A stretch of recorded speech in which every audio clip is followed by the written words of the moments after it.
KaraokeBooks. Notre-Dame de Paris. Victor Hugo.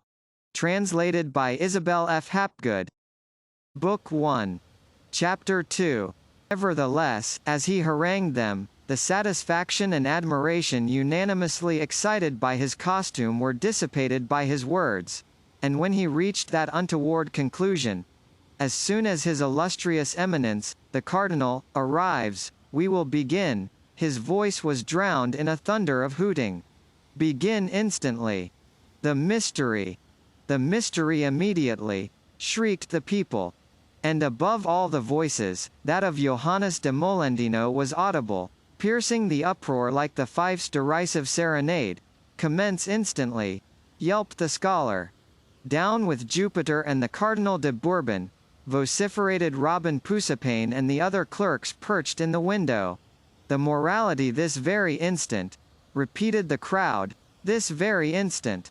The sack and the rope for the comedians, and the Cardinal!" Poor Jupiter, haggard, frightened, pale beneath his rouge, dropped his thunderbolt, took his cap in his hand. Then he bowed and trembled and stammered.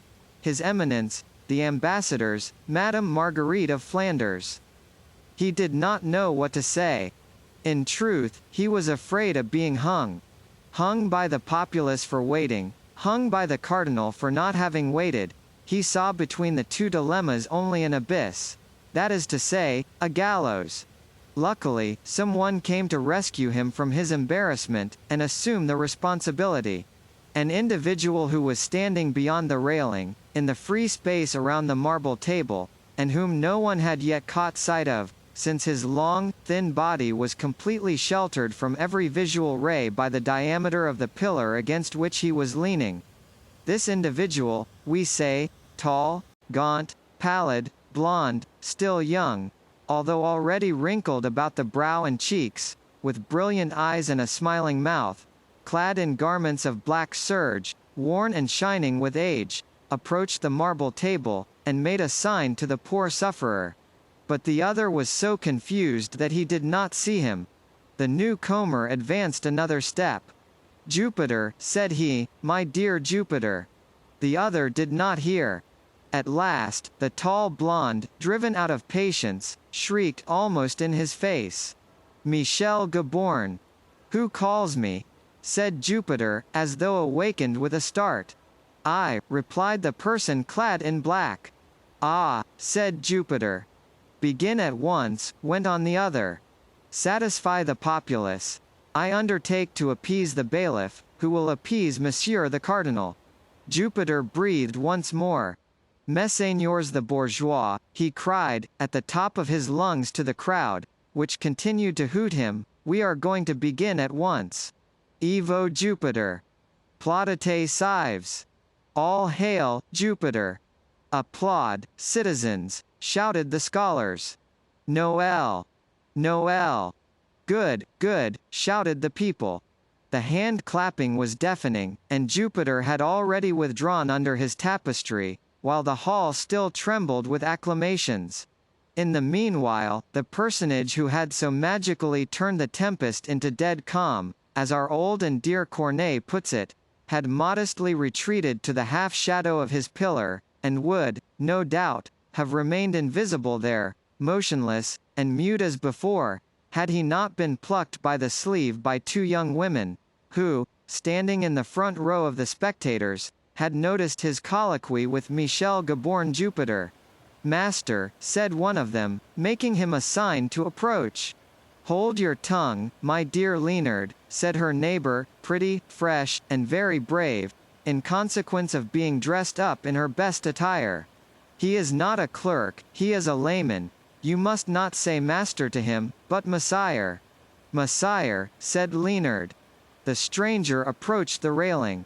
"What would you have of me, damsels?" he asked, with alacrity. "Oh, nothing," replied Leonard, in great confusion. "It is my neighbor, Gisquet la Gentienne, who wishes to speak with you."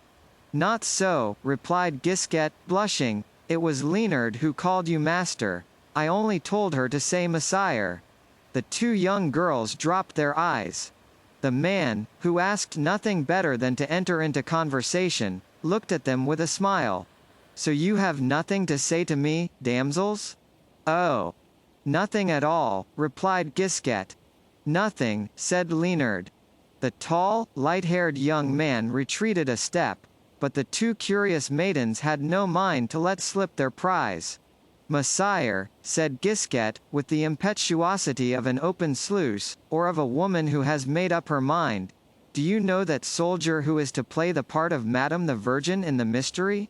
You mean the part of Jupiter? Replied the stranger. Yes, said Leonard, isn't she stupid? So you know Jupiter? Michel Gaborne? Replied the unknown. Yes, madam.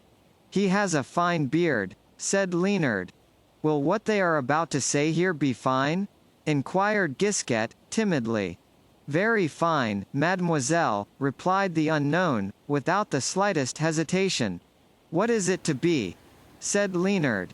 The good judgment of Madame the Virgin, a morality, if you please, damsel. Ah! That makes a difference, responded Leonard. A brief silence ensued, broken by the stranger. It is a perfectly new morality, and one which has never yet been played. Then it is not the same one, said Gisquette, that was given 2 years ago, on the day of the entrance of Monsieur the Legate, and where 3 handsome maids played the parts of sirens, said Leonard. And all naked, added the young man. Leonard lowered her eyes modestly. Gisquette glanced at her and did the same. He continued, with a smile. It was a very pleasant thing to see. Today it is a morality made expressly for Madame the Demoiselle of Flanders. Will they sing shepherd songs? Inquired Gisquette. Fie, said the stranger, in a morality? You must not confound styles. If it were a farce, well and good. That is a pity, resumed Gisquette. That day, at the Ponceau fountain, there were wild men and women, who fought and assumed many aspects, as they sang little motets and bergerettes. That which is suitable for a legate, returned the stranger, with a good deal of dryness, is not suitable for a princess. And beside them, resumed Leonard, played many brass instruments, making great melodies. And for the refreshment of the passers-by, continued Gisquette, the fountain spouted through 3 mouths, wine, milk, and hippocras, of which every one drank who wished. And a little below the Ponceau, at the Trinity, pursued Leonard, there was a passion performed, and without any speaking. How well I remember that! Exclaimed Gisquette. God on the cross, and the 2 thieves on the right and the left. Here the young gossips, growing warm at the memory of the entrance of Monsieur the Legate, both began to talk at once. And, further on, at the painter's gate, there were other personages, very richly clad. And at the fountain of Saint Innocent, that huntsman, who was chasing a hind with great clamour of dogs and hunting horns. And at the Paris slaughter-houses, stages, representing the fortress of Dieppe. And when the legate passed, you remember, Gisquette? They made the assault, and the English all had their throats cut. And against the gate of the Châtelet, there were very fine personages. And on the Port au Change, which was all draped above. And when the legate passed, they let fly on the bridge more than 200 sorts of birds. Wasn't it beautiful, Leonard? It will be better today, finally resumed their interlocutor, who seemed to listen to them with impatience. Do you promise us that this mystery will be fine? Said Gisquette. Without doubt, he replied. Then he added, with a certain emphasis, I am the author of it, damsels. Truly? Said the young girls, quite taken aback. Truly, replied the poet, bridling a little. That is, to say, there are 2 of us. Jehan Marchand, who has sawed the planks and erected the framework of the theatre and the woodwork. And I, who have made the piece. My name is Pierre Gringoire. The author of the Cid could not have said Pierre Corneille with more pride.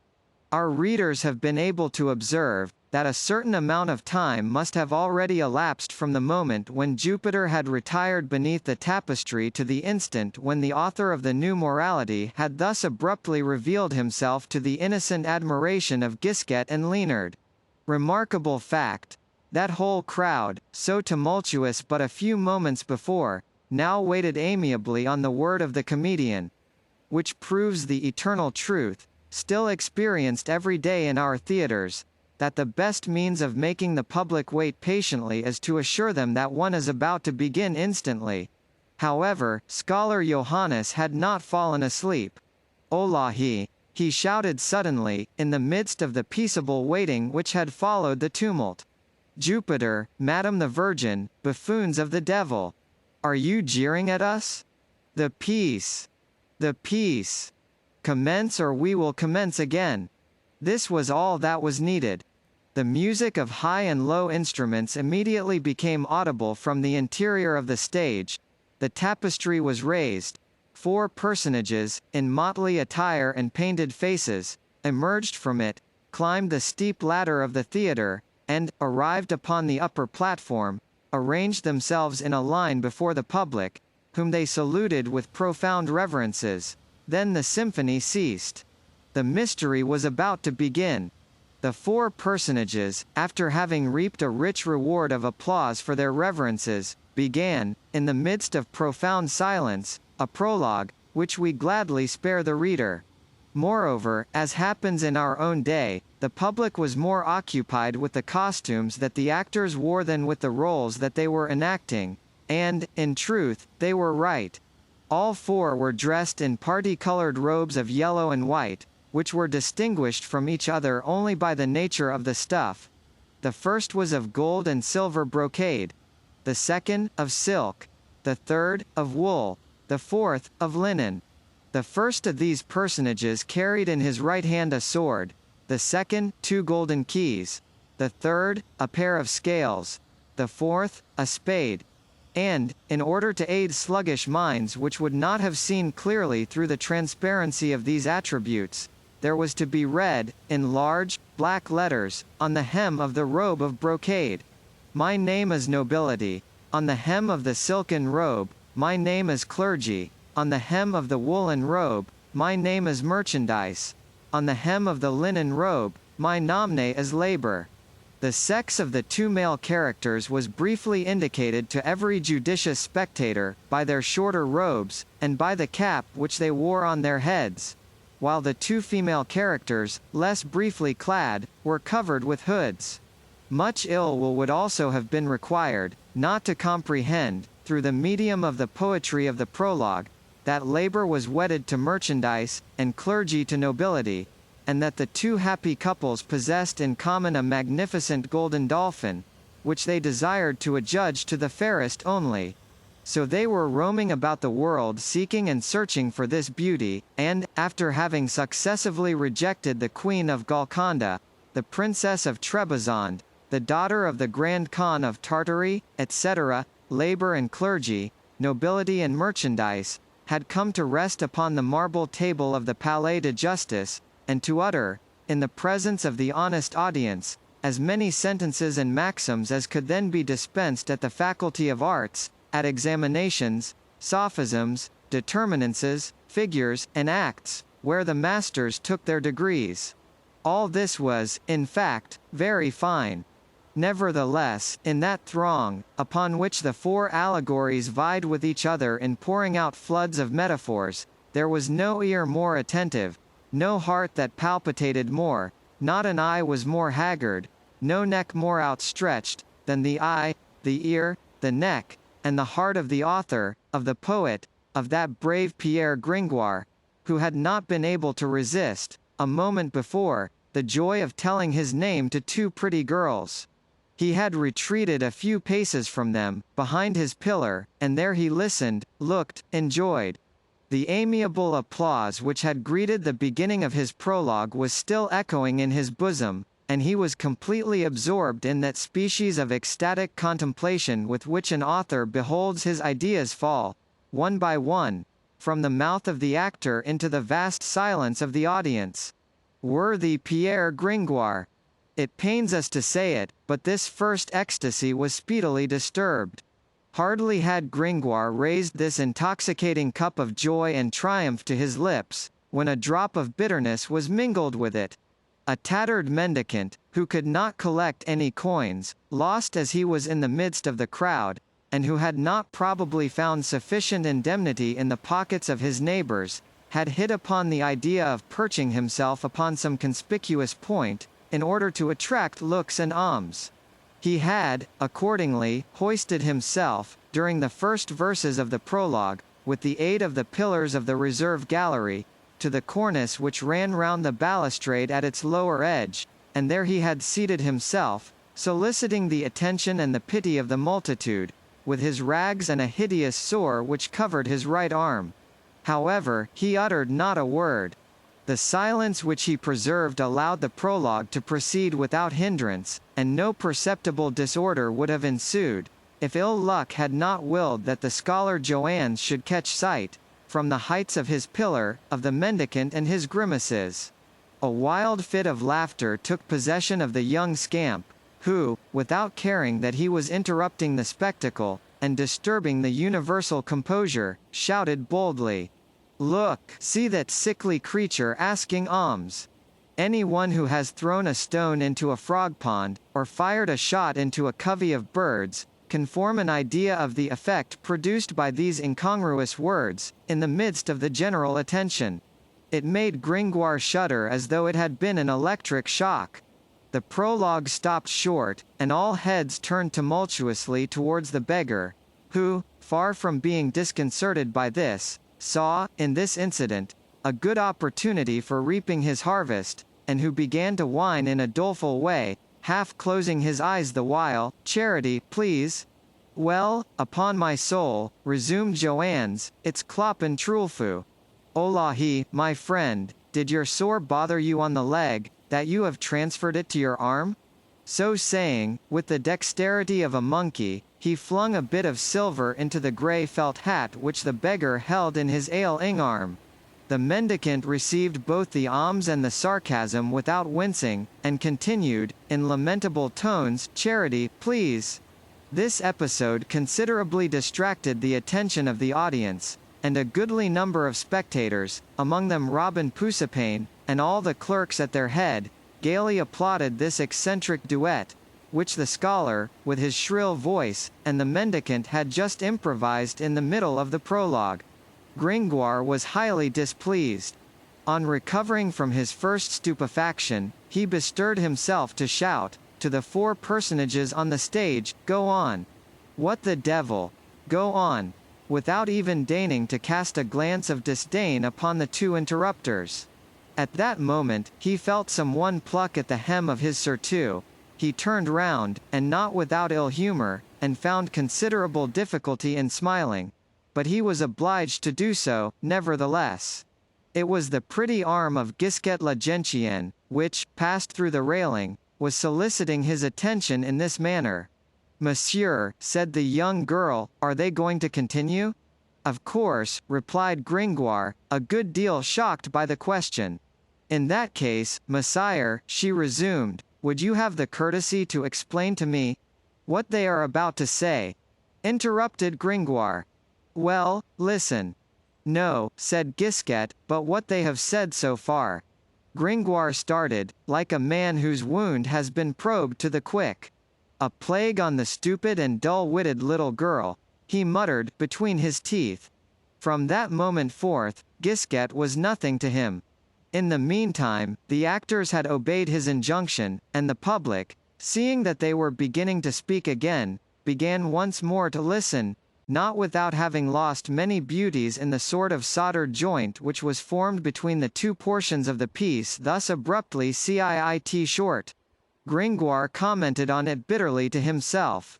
Nevertheless, tranquillity was gradually restored, the scholar held his peace, the mendicant counted over some coins in his hat, and the piece resumed the upper hand. It was, in fact, a very fine work, and one which, as it seems to us, might be put to use today, by the aid of a little rearrangement. The exposition, rather long and rather empty? That is to say, according to the rules, was simple, and Gringoire, in the candid sanctuary of his own conscience, admired its clearness. As the reader may surmise, the four allegorical personages were somewhat weary with having traversed the three sections of the world, without having found suitable opportunity for getting rid of their golden dolphin. Thereupon a eulogy of the marvellous fish, with 1,000 delicate allusions to the young betrothed of Marguerite of Flanders, then sadly cloistered in at Amboise, and without a suspicion that labour and clergy, nobility and merchandise had just made the circuit of the world in his behalf. The said Dauphin was then young, was handsome, was stout, and, above all, magnificent origin of all royal virtues. He was the son of the Lion of France. I declare that this bold metaphor is admirable, and that the natural history of the theatre, on a day of allegory and royal marriage songs, is not in the least startled by a dolphin who is the son of a lion. It is precisely these rare and Pindaric mixtures which prove the poet's enthusiasm. Nevertheless, in order to play the part of critic also, the poet might have developed this beautiful idea in something less than 200 lines.